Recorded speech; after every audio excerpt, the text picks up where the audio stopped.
15 polling స్టేషన్లు ఉండే మొత్తాన్ని కూడా జంబిలింగ్ చేసి అధికార దుర్వినియోగానికి పాల్పడ్డారు. ఎన్నికల కమిషన్కి ఫిర్యాదులు చేసినా పట్టించుకోలేదు. అలాగే ఈ ఎన్నికలకు ముందే ప్రచారం వైసీపీ ఎమ్మెల్సీ రమేష్ యాదవ్ను మరి వైసీపీ నాయకులందరూ కూడా చాలా తీవ్రంగా గాయపరిచి దాడి చేసి వారి కారణం కూడా గుల్లగా వాటిని ఆప్తాలు పగలగొట్టినటువంటి పరిస్థితి మనం చూసాం. ఈ విషయాలన్నీ కూడా రాష్ట్ర ఎన్నికల కమిషన్కి రకరకాల ఫిర్యాదు చేసి పట్టించుకోవాలి.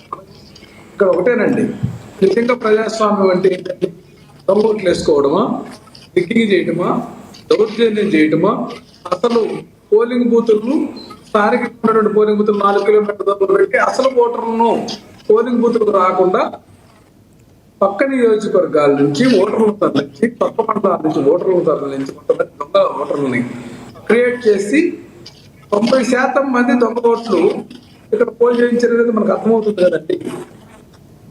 ఎక్కడ కూడా మనం చూస్తే కనీసం ఈ యొక్క ప్రజాస్వామ్యం పట్ల రాజ్యాంగం పట్ల కానీ చట్ట పట్ల కానీ నిబద్ధత లేకుండా ప్రజాస్వామ్యాన్ని కూలి చేశారు. దీనికి చంద్రబాబు నాయుడు గారి నేతృత్వంలోనే దీనికి ప్రణాళిక రచించారు.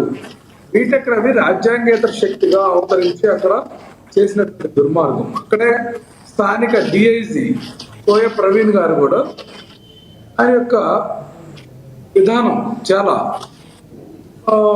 ఇబ్బందికర అంశము. ఇది చట్టానికి అట్లాగే ఎన్నికల నిబంధనలకు, ఎన్నికల ప్రవర్తన నియమావళికి అందరూ కూడా వ్యతిరేకంగా పనిచేశారనేది మనకు అర్థమవుతాం.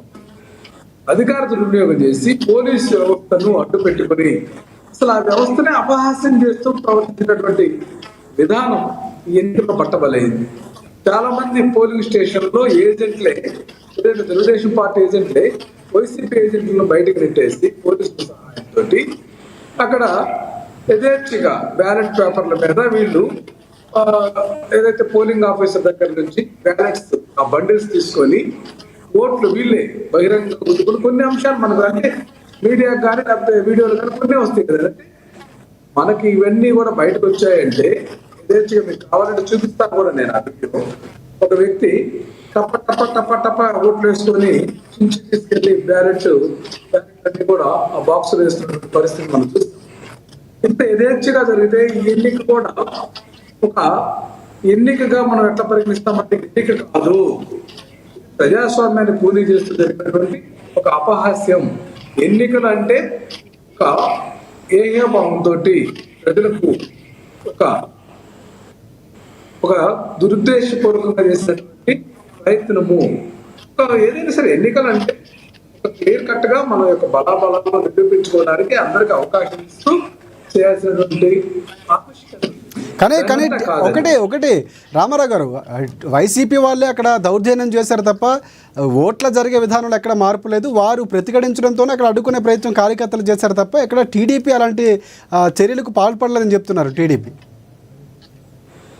సాక్షాత్తు ముఖ్యమంత్రి గారే అధికారులకు టెలికాన్ఫరెన్స్ నిర్వహించడం, తెలుగుదేశం పార్టీ నాయకులకు టెలికాన్ఫరెన్స్ నిర్వహించి వాళ్ళకి స్పష్టమైనటువంటి సంకేతాలు స్పష్టంగా అక్కడ అక్రమాలు చేయమండి అని పూనుకొని సపరేట్ గా వాగ్దానాలు, అట్లాగే రిగ్గింగ్ కు సంబంధించినటువంటి అంశాలన్నీ కూడా పోలీసు వ్యవస్థ యొక్క సపోర్టు, పోలింగ్ అధికారులు కూడా వాళ్ళకి లోపాయకారుగా ఉండేటువంటి వ్యక్తులను అక్కడ డ్యూటీలు వేయించుకునే దాకా ఇది చేస్తే అసలు వైసీపీ వాళ్ళు ఎక్కడ పోలింగ్ బూత్ దగ్గర పోనివ్వలేదు కదండి. ఓటర్లని పోలింగ్ బూత్ దగ్గర పోనివ్వకపోతే వైసీపీ నాయకులు కానీ, కార్యకర్తలు కానీ, ఏజెంట్లు కానీ బూతుల దగ్గర రాకుండా బూతుల్ని అక్రమంగా ఆక్రమించారు. కేవలం ఒక ప్రహసనంగా ఎన్నిక జరిగింది అనేటువంటి అని మిగతా వాళ్ళకి చూపించడానికి చేశారు కానీ అది ఎన్నిక కాదండి. ఎన్నికలంటే అక్కడ ఉన్నటువంటి ఓటర్ లిస్ట్ లో ఉన్నటువంటి ఓటర్లందరినీ కూడా తీసుకెళ్లి ఓట్లు వేయించేదా.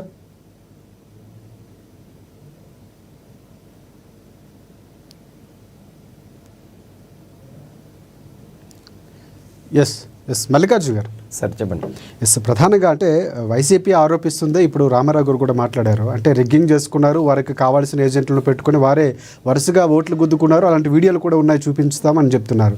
ఏంటంటే ప్రజాస్వామ్యయుతంగా ఎన్నికలు జరగలేదా, వైసీపీ బాయ్కాట్ చేసింది, కనీసం అక్కడ కౌంటింగ్ ప్రక్రియలు కూడా పాల్గొనలేదు, సాక్షాత్తు అభ్యర్థిగా ఉన్నటువంటి వ్యక్తి కూడా హేమంత్ రెడ్డి లాంటి వారు ఓటు కూడా వేయినటువంటి సందర్భాలు. సార్ ఒకటి దయ్యాలు వేదాలు వల్లించడం అంటే ఈరోజు వైఎస్ఆర్సీపీ నాయకులు కావచ్చు, మాజీ ముఖ్యమంత్రి వారు జగన్మోహన్ రెడ్డి గారు మాట్లాడుతున్నటువంటి తీరు కావచ్చు, ముఖ్యంగా వ్యవస్థలు అంటే వీళ్ళకు గౌరవం లేదు, వ్యవస్థలను నడిపించేటువంటి నాయకులు కావచ్చు, అధికారులను కూడా వీళ్ళు ఏ విధంగా భయపడిస్తున్నారంటే, భయభ్రాంతులకు గురి చేస్తున్నారంటే మనం సాక్షాత్ చూస్తున్నాం. జగన్మోహన్ రెడ్డి గారు ప్రెస్ మీట్ పెడతారు, చంద్రబాబు నాయుడు గారిని ఈరోజు ఆయన కూటమి తరపున ముఖ్యమంత్రి వర్యులు, పవన్ కళ్యాణ్ గారు డిప్యూటీ సీఎం, అంటే ప్రభుత్వాన్ని నడిపించేటువంటి ప్రభుత్వ అధికారులను కానీ, ప్రభుత్వాన్ని నడిపించేటువంటి ప్రభుత్వ పెద్దల్ని కానీ, అదేవిధంగా పోలీస్ అధికారులు, అంటే మన ఇండియన్ కాన్స్టిట్యూషన్లో ఎగ్జిక్యూటివ్ కానీ లెజిస్లేటివ్ కానీ, అదేవిధంగా మనకు ఏ విధంగా ఒక క్యాపిటల్ తీసుకెళ్లే ఒక మంత్రివర్యులు ఉన్న క్యాబినెట్ను కూడా వీళ్ళు లెక్క చేయట్లేదు. ఈరోజు పోలీసు వ్యవస్థని ఏ విధంగా వార్నింగ్ చేస్తున్నారంటే, ఇప్పుడు డిఐజీ కోయ ప్రవీణ్ గారు ఆధ్వర్యంలో ఇదంతా జరిగిందని చెప్పి జగన్మోహన్ రెడ్డి గారు అన్నారు. అంటే ఒక లా అండ్ ఆర్డర్ ఎలక్షన్స్ సమయంలో కావచ్చు, ఎలక్షన్స్ తర్వాత కానీ ఎప్పుడైనా లా అండ్ ఆర్డర్ పరిరక్షించాల్సిన బాధ్యత పోలీసుల మీద. సాధారణంగా ఎవరు అధికారంలో ఉన్నా పోలీసులు. సార్ మనం సాక్షాత్ చూస్తున్నాం, రాచమల్లి ప్రసాద్ రెడ్డి గారు పోలీసులకి వార్నింగ్ ఇస్తున్నారు. అంటే ఇదే గూండా రాజకీయం మళ్ళీ మేము అధికారంలోకి వస్తే చూపిస్తామని చెప్తున్నారు. అందుకే పవన్ కళ్యాణ్ గారు ఇంతకుముందు కూడా మాట్లాడారు, మీరు మళ్ళీ రానివ్వము అని. అంటే ప్రజలు కూడా నిశ్చితంగా గమనిస్తున్నారు సార్. ప్రజలకు కావాల్సింది ఏంటి, అంతిమంగా వారికి కావాల్సినటువంటి